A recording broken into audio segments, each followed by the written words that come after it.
সংখ্যালঘু মুসলিম খ্রিস্টান জৈন তারা নিপীড়িত এবং অবহেলিত হচ্ছে। এই অবহেলিতর বিরুদ্ধে আমাদের প্রতিবাদ হয়ে আসছে, আগামী দিনেও হবে। বিভিন্ন রকমভাবে মাদ্রাসা শিক্ষা ব্যবস্থার উন্নতি করতে হবে। মাদ্রাসা শিক্ষা ব্যবস্থাকে সুকৌশলে সুচারুভাবে ধ্বংসের দিকে নিয়ে যাচ্ছে, এটা কখনোই কাম্য নয়। সরকারকে বলিষ্ঠভাবে ইতিবাচক পদক্ষেপ নিতে হবে যাতে মাদ্রাসা শিক্ষা ব্যবস্থার উন্নয়নটা বজায় থাকে, বহাল থাকে। পাশাপাশি খ্রিস্টান সম্প্রদায়ের যে সমস্ত কর্মস্থান, চার্চ অবহেলিত হচ্ছে, সেগুলো তাদের যে সমস্ত সংবিধান এবং ন্যায্য অধিকার রয়েছে সেগুলোর দিকে সুনজর দিতে হবে সরকারকে। আমরা সরকারের যে সমস্ত ইতিবাচক পদক্ষেপ সেগুলো সাধুবাদ জানাবো। আমরা জানি 1996 সালে সুপ্রিম কোর্ট রায় দিয়েছিল যে ওয়াকফের আয় থেকে ইমাম এবং মুয়াজ্জিনদের একটা সাম্মানিক ভাতা দেওয়া যেতে পারে।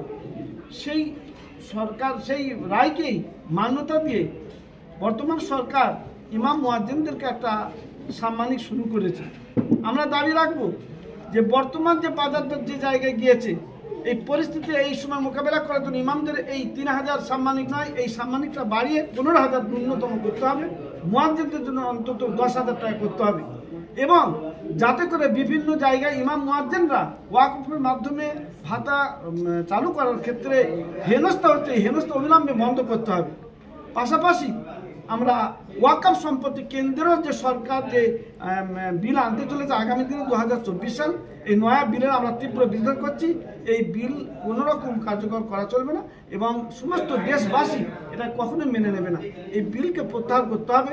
কেন্দ্র যদি এই জোরপূর্বক করে তাহলে নিশ্চয়ই কেন্দ্র জানে যে পাঞ্জাবের মানুষ কেমন প্রতিবাদে গর্জে উঠেছিল, কিন্তু মানুষ একদিন সেইভাবে জোরদার প্রতিবাদে গর্জে উঠবে।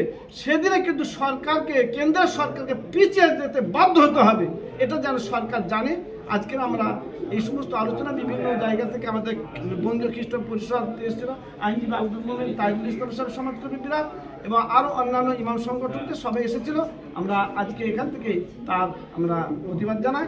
আজকের আমাদের আলোচনা, আগামী দিনে আমাদের আরও কর্মসূচি নেওয়া হবে সংখ্যালঘুদের অবস্থান নিয়ে। আবু আবদুল্লাহ সভাপতি মাইনরিটি অ্যাসোসিয়েশন।